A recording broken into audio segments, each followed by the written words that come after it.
everybody, this is Andrew Greer, and we are sitting here with Dove Award winner 2016, What's going on, Jonathan McReynolds. Yes, and we're trying to figure out what he won for, though. Okay, maybe we need to read it. It's extremely long. Contemporary, gospel, urban, southern, recorded country, song, recorded.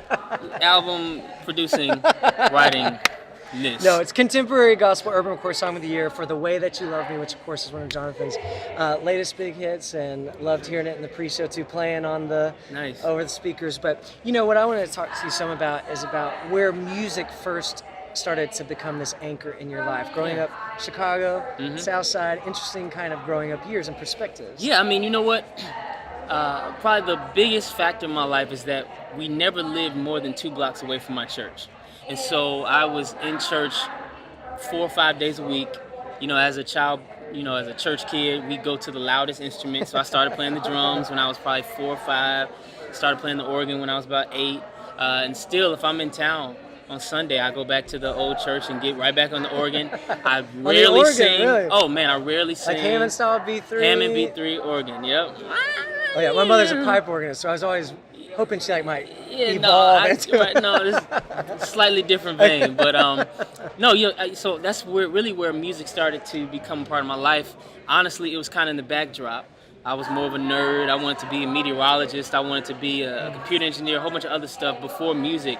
But yeah, as I got older and realized that girls like singers, I left those nerdy things behind me, and look at it. Look at how that turned out. This was for you, Stacy, in high school. This is because of you. Yeah, where's Stacy now? I don't know what Stacy is. But She might be married.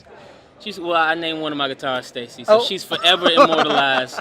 If ever in your hands. Yeah. But anyway. Oh, good. See, Well, I mean, took just it there. in heart and hands.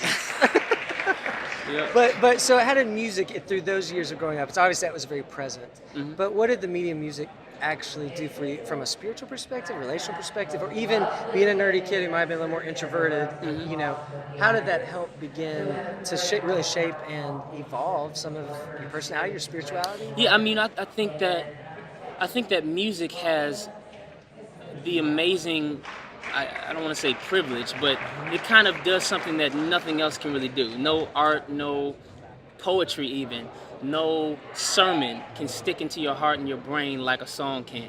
And so really I can kind of chronicle my childhood with songs. All the little hymns that only my church sang. Honestly, we were on such an island, I never knew that was Chris Tomlin that wrote that, or that was Hillsong that wrote that, or that was Hezekiah Walker that wrote that. I never knew. I just sang the songs.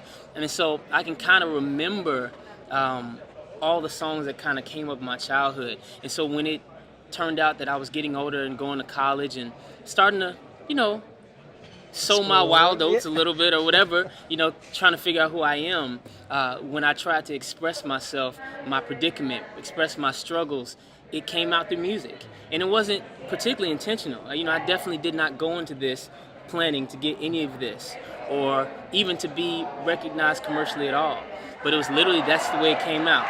There was no better way to say what I wanted to say. There's no better way to preach to myself or to my friends than to sing it. And sometimes the hard, tight stuff that we want to preach about, if you just hum it, oh, it's so nice.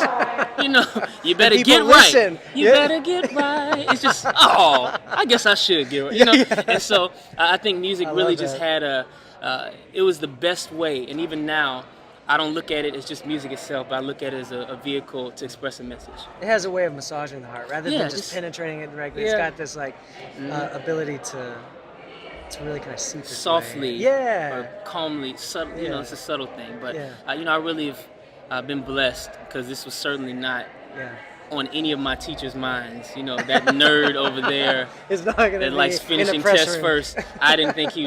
So it's been an amazing journey. Well, we're thankful to have you. We're thankful to know your music and to know you. So thanks for sitting down with us tonight. Oh, thank you, sir. I appreciate it, man. All right, Jonathan. God bless you, brother.